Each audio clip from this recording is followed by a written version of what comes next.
Sa Sunwest Corporation naman po ni Gonzalo po. Again. Kasama po din doon sa top 15 contractors, yung Sunwest Corporation Gonzalo po. Yeah. You have any reaction? Well, again, that's for Kong Saldico to answer. I'm not in any position, neither am I privy to transactions that these corporations have with government, so I'm not in a position to answer. So, Humba nga eh. Humba! Nakalagay! Humba! Hindi pala humba. Let me talk to him. No, there's right and there's wrong. And I'm encouraging everyone. Take a stand. Shouting like No, that. I'm not intimidating I you. can make a stance without shouting. Well, okay, take a Don't stand then. intimidate me. Ako kasi yung sinira. Ako kasi Tama yung na! sinira. Tama Why, you na!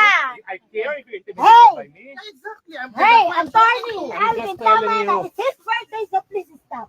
But I was the one blasphemed. I know, but Don't you tell did me that. to stop. Naman yun, yun naman talaga. They've been doing that from the start. Yun nga. Gusto nila, may issue ngayon, tapos ililibing nila yung mga previous issues.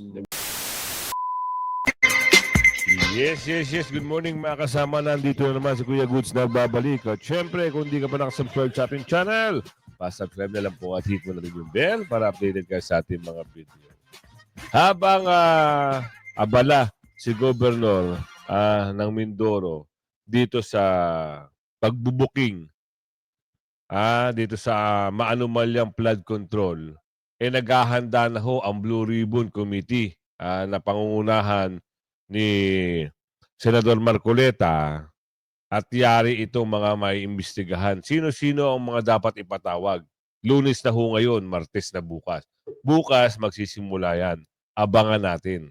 At ito, mga nagde-deny o mga nagtatakip, naitanong dito, hindi natin alam kung talagang pinagtatakpan niya. Dapat daw kasi si Ko ang magsasalita. Siya ang sasagot. Pero tignan natin ang pahayag ng mama. Pero kung bago ka pa lang sa akin channel, san like, san share, samahan mo na subscribe at kung parang natatagalan ka maghanap ng aking pangalan, i-bell all nyo po para may notification kayo natatanggap. At kung gusto nyo sumali sa ating community, andyan na ho yung join button sa baba. Ito na, simulan na natin. Third-party bodies need to prove flood control anomalies. Naku po, pasok natin to. Dog po na comment ni Escudero. no comment. I mean, there's nothing really much to say, no? Siguro, what's important is there's an ongoing investigation by the Office of the President. Tingnan natin kung nasa ng mga problema at tingnan natin kung ano magiging resulta at handa naman po makiisa at Tignan natin. Kasi may nagsasabi dyan sa diversion ng Sariaya, Quezon, merong binubungkal dyan. Sabi ni Aling Lolita rito. Oo, ayos daw ho yung kalsada pero binubungkal. Dapat ba nga makasama at patawag, dapat pambantayan ng taong bayan?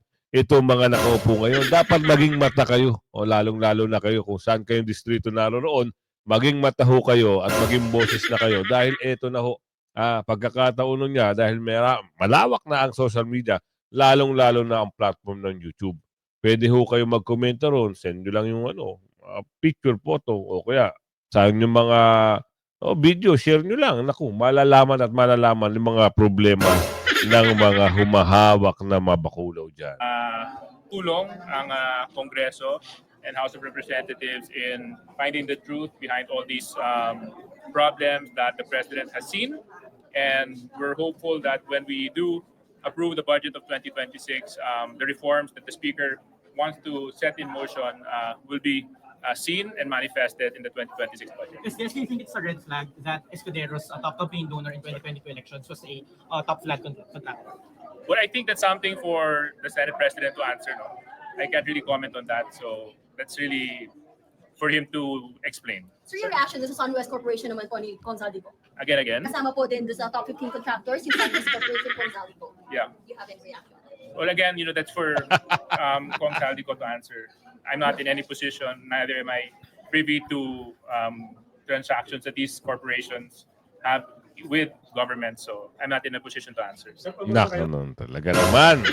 Yan ang mga sagot, na. Pero pag mag-iimbestiga sila sa isang tao, napakagagaling nila.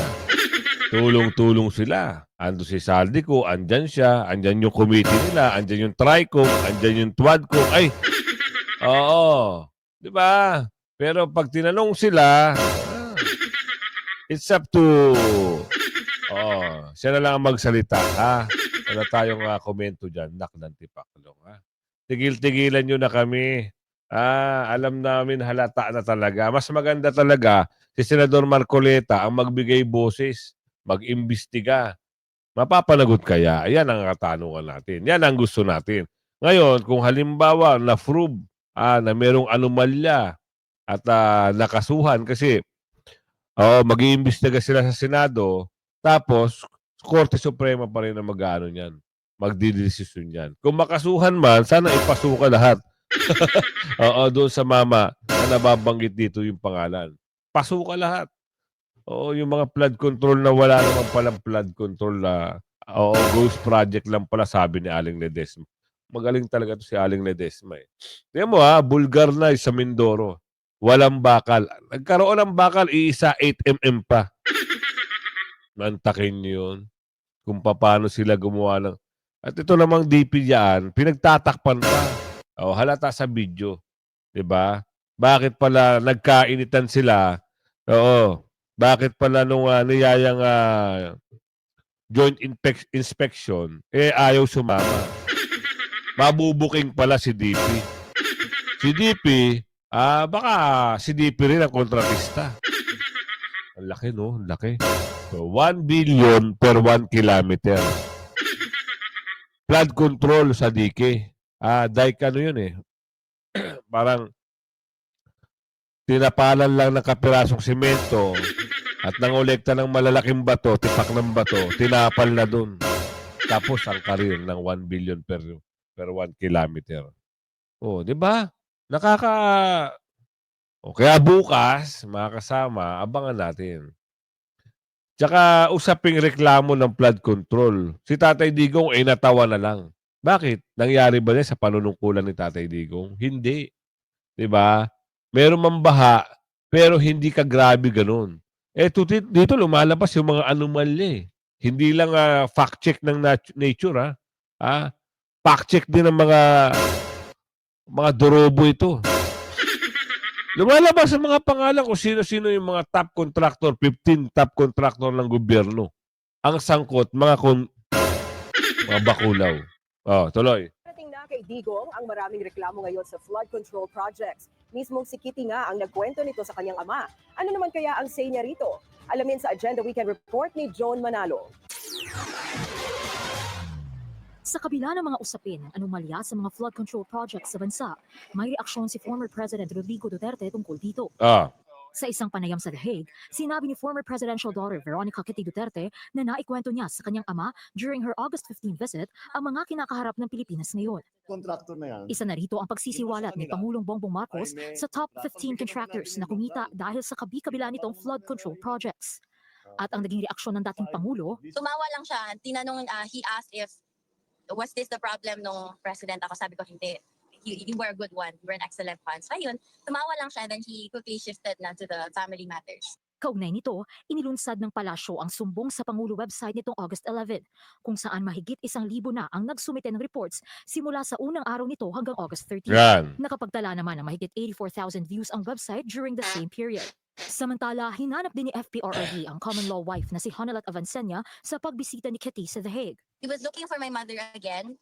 And kasi akala niya, he thought that I'm alone here. But I said, no, my mother's just waiting there because you know the situation already. Matatanda ang pinagbawalang bumisita si Avancenia kay FPRRD na nakakulong ngayon sa ICC headquarters due to alleged crimes against humanity. Kinumpirma rin ito ng Chief Legal Counsel ng dating Pangulo na si Nicholas Kaufman. Sa isang speech naman sa Filipino community sa Kuwait, sinabi ni Vice President Sara Duterte na bagamat pumayat ng husto ang dating Pangulo, tiwala pa rin naman siya na maaalagaan ito dahil may mga medical officer din naman sa ICC headquarters. Salamat at meron namang update. Kahit pa paano. Pumayat ang katawan pero malakas si Tatay Digong. Yung spirit niya, talagang spirit mind niya ay talagang solido. Salamat po at meron nagbalita na naman. At doon, alam niyo ho yung nangyari kahapon. Dahil sa humba. Kasi pasok natin yung video, nagkakasigawan sila doon. Alam niyo ho yung mga ganon na tagpo, dapat hindi na nila live. dapat hindi na pinopost. Kasi ang pangunahing kagustuhan nyo, suportahan si Tatay Digong. Pero ang nangyari, nakakawindang. Gusto nyo ba mapanood? Bibigyan ko kayo ng mga update sa dahig para maniwala kayo. Kasi ito ho ay hindi ho kaaya-aya. Pero kung gusto nyo ng update kung ano nangyari sa sa humba, babayaran na lang daw yung humba para hindi nagalit. Yan ang nasabi natin eh. Kaya mahirap, ha? Kung ikaw ay supporter ni Tatay Digong, tapos ganyan ang makikita sa iyo ng taong bayan, talaga naman nakakadismaya dahil mayroon kayong maririnig na hindi kaaya-aya. 'Di ba? Hindi kaaya-aya. Bakit? Kayo na ho ang bahalang humusga. Kayo na ho ang bahalang eto panoorin nyo ha. Panoorin nyo ha. Ayan. Ginugulo niya. Para tangkain ng tangina magpospos. Pakisabi kay Aldo. Uy, bastos. Bakit ko nakikain kami dyan? Anong problema sa humba? At saka spaghetti man niya kinain, hindi naman Ay, yan Diyos ko. Ayan o. Nakalagay kishare niya. Hindi ako bulag. Tangina. Sumusobra na siya.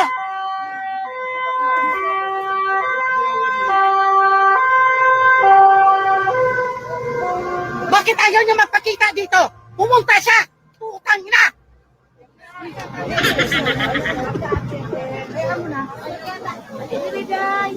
Magbabastos na siya sa mga tao dito sa Duterte.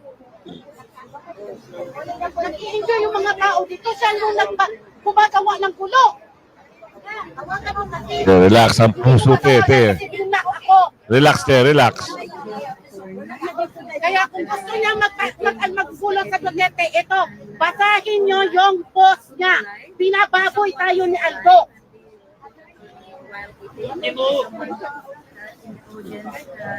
Ayan, may naka-screenshot na lahat sa ginagawa niya. Bakit hindi na lang siya magpunta dito para mag-enjoy? Ano ba yan? Yun talaga gusto niya, pahiyaan? O sige. Kumakain tayo ng maayos dito. Ano ba yan? Lahat na lang ba issue sa kanya? Saka sinong nag-share doon sa kay Aldo? May nag-share? Wala bang nag-share? Mayroon. I think let's discuss this. Let's discuss this once and for all. Our own have life. Kasi may nag-share. Walang nag-share. All is life. Are you defending Aldo in the poll? No, ganito yan. May nag-picture to ni Aldo pagkatapos siya yung nag-share doon sa kay Ukoy. Siya nag-share tapos may caption siya mismo. Vlogger na taga Manila. No, I think, no, this is my appeal, ha? This is my appeal. I'm sorry that, Makinig kayo ha. Iwasan nyo kasi kumain ng marami. At hindi ko, basta ito update lang doon. Kasi ang pangit. Pero ang payo ko lang, yung pagkain ng humba, wag masyadong madami. Kasi siyempre, nakaka-high blood ho yan. Baka siguro hindi sila kaintindi. Sa humba na to. Basta ako, ayaw ko ng mga away-away, discussion. Basta ito, update lang ito. Masaya yung party nila. Kaso nga lang, may na-high blood dahil sa humba. Humba ang pinagmula nito eh. this is my appeal, ha? Some things are right, some things are wrong. You need to take a stand against wrong. Alvin, you are the best friend. Take a stand. Nasasama ka dito, okay? Birthday mo pa naman. Sa'yo because of your association with him. There's good, there's bad. There's correct, there's wrong. Okay? Hindi ko alam kung ano pang pinost niya, pero ako yan siguro, no? Ano na naman nakasulat? na spaghetti. Sabi niya, nagsaya ka sa humba. Kung kinakain mo na yung humba nila. Pa spaghetti. Mami, can I pay for the whole humba? Ako naman nagluto Oo nga sa'yo eh. na to. I'll pay for the whole humba. I'll pay for the whole humba, ha? Yung humba ako nag-sponsor sa humba. Oh, Huwag pero niyong ganito. pakialaman ha. No, wait. Para sa lahat yan. Pero ito ang sinasabi ko once and for all, dahig. Merong tama, merong mali. You have to take a stand kung mali. Kung mali ang ginagawa, paalam nyo. Kasi akala niya, sunod-sunuran kayo sa kanya eh. That's why he gets away with it. Kaya nga You kailangan have na to- magwala You minsan. have to take a stand. Nasisira tayo rito all because of him. Hindi, walang right. Diba? Yan yung mga taong walang Tama o mali. Diba? Ito kung sino man ho yung nababanggit, hindi ko kasi kilala yung sino yung nag-post daw eh. Nag-react, ha? Nag-react daw kasi dahil yung humba daw eh nag-i-enjoy kumain ng humba. Ha? Eh syempre nga naman, celebration niya. Alam ka naman hindi kainin yung humba. 'Di ba? Napakasarap ho ng humba. Ang problema lang talaga, ano ang problema talaga dito sa dahig? Meron bang nakapasok? Ha? May nakapasok ba na kalaban? Meron ba talagang tumitira pa ilalim? Sisirain ang imahe ng mga tao sa dahig, yung mga supporter ni Tatay Digong? Yan ang dapat nating malaman. 'Di ba? Wala ho kung ano ang suporta nyo kay Tatay Digong, dapat doon lang. Kaya nabanggit niya sa isang vlog ni Kai Spencer na yung mga away-awayan na yan, wag tangkilikin. Kasi parehas lang sinusuportahan niya si Tatay Digong, BP Sara, mga Duterte. Oh, totoo naman. Kaso nagkakaroon ho ng mga ganito. Hindi natin alam. Kaya panoorin natin. My goodness, food. Kayahan tayo. Oh my gosh, food. At saka, Sinisira na yung birthday ng kaibigan niya. mami naman, no? Humba mo Kawawa yun, naman no? si Alvin, birthday na niya. birthday, oh. Tama Hindi na. ko maintindihan. No, pero wag ka naman plastic. He's really your best friend. Take a stand. Hey, can you Take a stop? stand. Hey. Take a stand. Attorney, stop. Ako kasi yung binalastin. I didn't know. Kung hindi siya sumigaw, hindi ko Ako malaman. kasi, pero sinasabi ko kasi, wag ka nang magpapaka-plastic. Uy, Right or kasi wrong? hindi plastic. Tell us, do you think what he's doing is correct or not? I'm trying to talk to him kasi nga, this is not good kasi hindi naman pala humba. Humba nga eh. Humba, may nakalagay. Humba.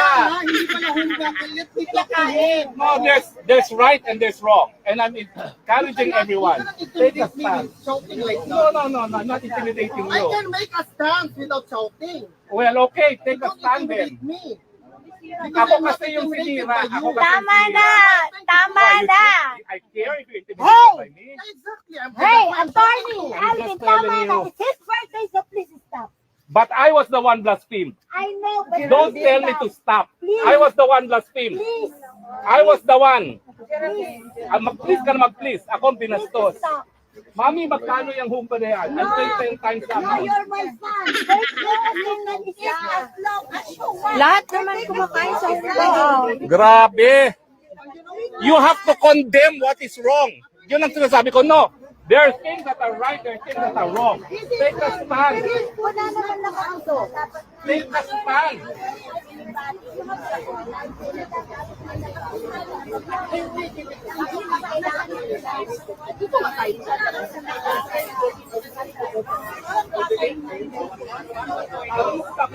My God, gulo na naman. Ito talaga siya. No Pero comment. it's a matter Bakit of yan? right or wrong. I'm telling you, take a stand on what is right and what is wrong. Sarah, wag kang ganyan kasi hindi mo kasi naiintindihan ang nangyari. Nagkasayahan dito, tapos si Aldo biglang nag-post doon na kinakain na lang yung body. Parang ilang babasa Ito, pa. nakuha na ng live ito. Ito, uminit ang ulo. Ito naman kasi, sino may Aldo? Hindi ko kasi kilala sino yung Aldo eh. Sorry At ito lang yung update. Gusto ko lang magbigay ng update dito sa dahig. Ito ho ay mga supporter ni Tatay Digong. May celebration, birthday ni si Alvin. Oo. Ngayon, may nag-post daw di umano na yung humba ay kinakain. Nino, sino nga yung kumakain? Nagalit ngayon si attorney. Babayaran na lang daw yung humba. So, wag na natin bigyan ng, wag na natin palakihin, ha? Maliit na bagay lang yan. Nang dahil sa humba lang, eh. Eto, maganda panoorin natin. Ano ito? May bagong movie na naman. Sino ang naglungsad nito? Sino ang mga cast ng bagong palabas na ito? Ito ho ay balita ng Dabawenyo. Basta Dabawenyo, gwapo. Di ba? Kita nyo naman. Kasama ba tayo dyan? Mayor, ano ang bagong palabas nila Bungit-ngit? Ano ang mga dapat nilang itago at pagtakpan? Kasoso ba sila dito sa mga... Oo, pasok at. Alam niya na eh, parang sinasabi niya, ina-admit niya kasi na may ebidensya siya. Di ba? May hawak siya. Ba't di mo na lang yan, kasuhan yung mga yan? Para matapos na. Yun ang sinabi natin kagabi. Bakit? Oo, naglabas na kayo, meron kayong 15, tama ba? 15 kontratista. Kasuhan nyo. Kung alam nyo na may kasalanan. Tama ba? Pinapahaba pa natin ito para makita talaga ng tao kung totoo ba yan. Or again, baka ginagawa mo lang platform mo na ganun ka and yet wala ka namang totoong ginagawa talaga. Ini-execute na plano against these people. Parang yung sinabi mo, totoo, nangyayari. Parang inamin niya lang na may problema. Tapos wala na. Okay na. Ano naman to? Tama ka, Mayor. Actually, there were same sentiments gaya ng sinabi mo, Mayor. No? Yun nga, bakit hindi na lang diretsuhin? Di ba? Kung sa Bisaya, paagtangon ba? Because, especially after his very bold and strong pronouncement sa zona niya na mahiya naman kayo, na parang galit talaga siya. Kaya sa mga nakikipagsabwatan upang kunin ang pondo ng bayan at nakawin ang kinabukasan ng ating mga mamamayan, mahiya naman kayo sa inyong kapwa Pilipino. Sorry, Mayor, magpa-elaborate lang ako when you said na he just wants them to bring them to the negotiating table. Parang to get their attention lang, Mayor, na mag-usap tayo, parang gano'n. Siguro kung walang kaso talaga na ma-file si BBM. Kasi,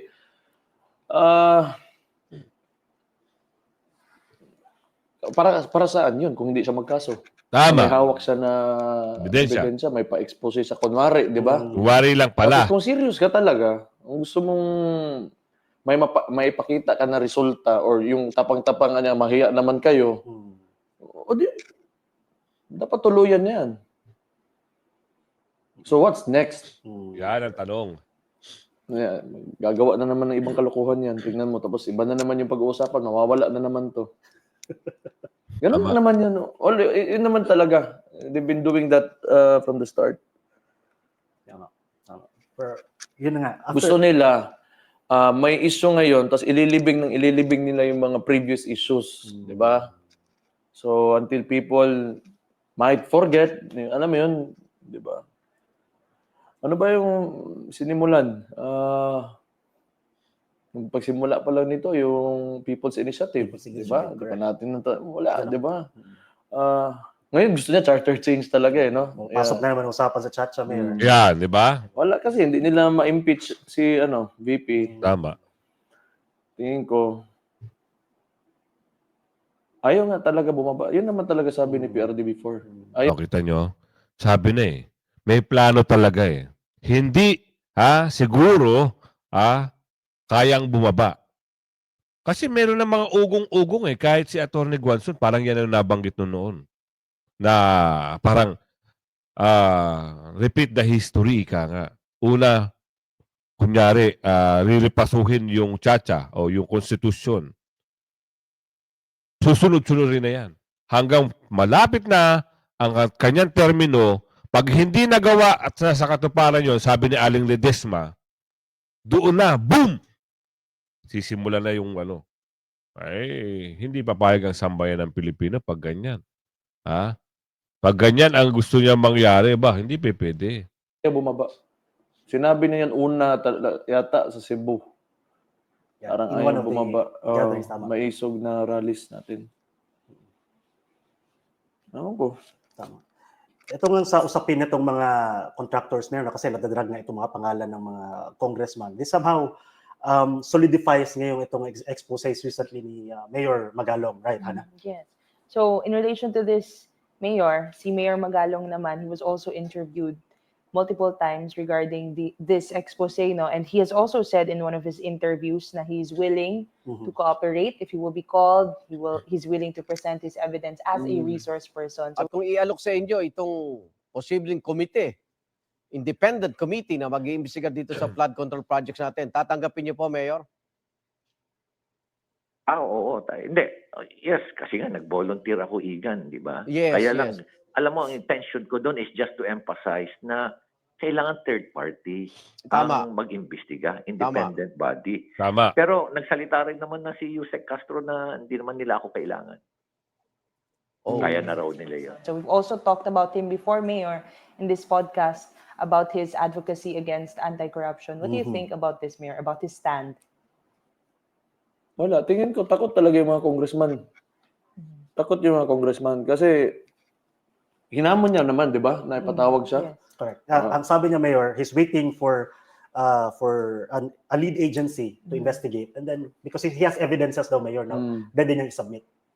So, hintayin na lang talaga natin kung ano to. Kasi, it's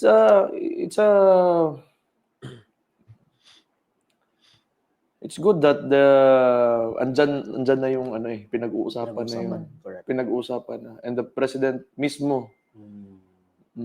Tama. But yun nga ang tanong, Mayor, yan ang sabi mo. After nitong pronouncements and strong statements, what's next? Kung talaga mang proceed to an investigation, may kakasuhan, or ililibing na naman with another issue? Kung mawala yan, sigurado yan, nag-usap-usap na yung mga yan, tapos na yan. Kung nawala lang, parang wala lang. Tama. Yan ang dapat abangan, Hana. Oo. Kasi presidente naman siya. Pwede na magkasuhan yan. Tama. Paraan. Diba? Tama. In the same media conference then, Sir Harv, Mayor, he also presented the new website. The president, no? Yes, the president also presented the Sumbong sa Ang dami nga dyan Oo. Ang dami nga nagsumbong dyan. Hindi lang natin alam kung ma-actionan. Mayor, yung nilalaman ng reklamo dyan sa website na yan. Oo, problema yan. Dahil pag walang action, ano lalabas dyan? Puro kasinungalingan na naman. Diba? Ganun lang Oo, meron silang gagawin for the meantime. Pero yung long-term solution, wala na. Diba? Ano ba ang nangyari? Ano ba yung mga promises nitong si Bungit-ngit? Simula nung kanyang pagkaupo. Diba? Una, nangangampanya. Pag nakuha, pipiliting makuha yung mga gold at ibabayad sa utang ng Pilipinas. Nung nakaupo na, wala na, nakalimutan na. Pangalawa, ito na naman. Nangako, tutuloy yung infrastructure na sinimula ni Tatay Digong, yung Build program. Kaya nga, natuwa si BP Sara, natuwa siya na nakipagtandem sa kanya.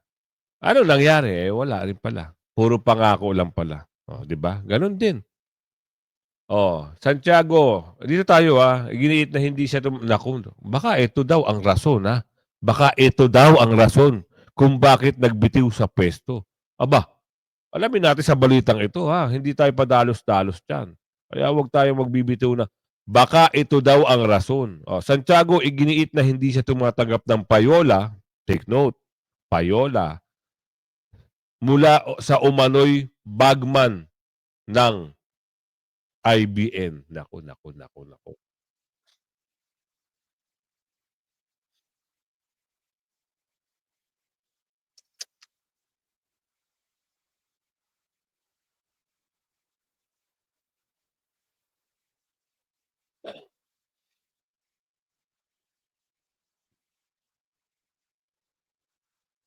Wait. Mali ata Mali ang naipasok natin. Hay nako, mali. Kung kailan kung kailan ito. Sorry mali yung naipasok natin. O, eto na. Itinanggi ni NBI Director Jaime Santiago ang mga ulat na tumatanggap daw siya ng payola sa umano'y Batman ng ahensya. Tinawag niyang malisyoso ang mga ulat na tumatanggap umano siya ng pera mula sa mga operator ng illegal na online sabong at Naku. pogo. Galing umano yan sa isa raw Batman na nagngangalang Paul Tangkad. Nasaktan daw si Santiago sa akusasyon na yan pero hindi naman daw yan totoo. Matatanda ang nagsumite ng resignation letter kay Pangulong Bongbong Marcos at ayaw daw niya kasing masira ang kanyang reputasyon. Makakaharap ako sa inyong lahat, eye to eye, wala akong koleksyon. Wala akong kota-kota. Kaya nasasaktan ako. Ba't pinagpipilitan na bata ko ito? Bagman ko ito? Walang koleksyon ng NBI, lalo na ako. Wala kaming ganyan. Mga kapatid, Nikki de Guzman po. Kaya siguro, eto ha, ayaw ni Director masira ang kanyang pangalan. Kaya, nag-resign na siguro. At saka hindi niya kayang, alam mo yung mga utos di umano, baka hindi niya kayang gawin at sundin. Oo. Sino kaya ang ipapalit sa kanya? Abangan natin. Pero kailangan, yung karapat dapat naman. Huwag naman puro kaalyado ni Bungit-ngit. Dahil kung halimbawa, kaalyado ni Bungit-ngit, sigurado. Puro sa kanila ang pabor. 'Di ba? Kaya nga sabi ni Mayor Baste, puro lang sila palabas, puro lang sila ngak-ngak. Kung may ebidensya dito sa nasasabing flood control at alam na kung sino yung mga dumorobo, kasuhan nyo. Hindi pwedeng puro ngaw-ngawan lang tayo dito. Dapat may managot. Halata naman sa Mindoro. Isang pirasong bakal. 8 mm pa ang size ng suka. Mantakin yun. Yan, kung mabot ka sa video natin ito. Hanggang sa muli, paki-like and share ng video. Bye-bye, bye-bye, bye-bye.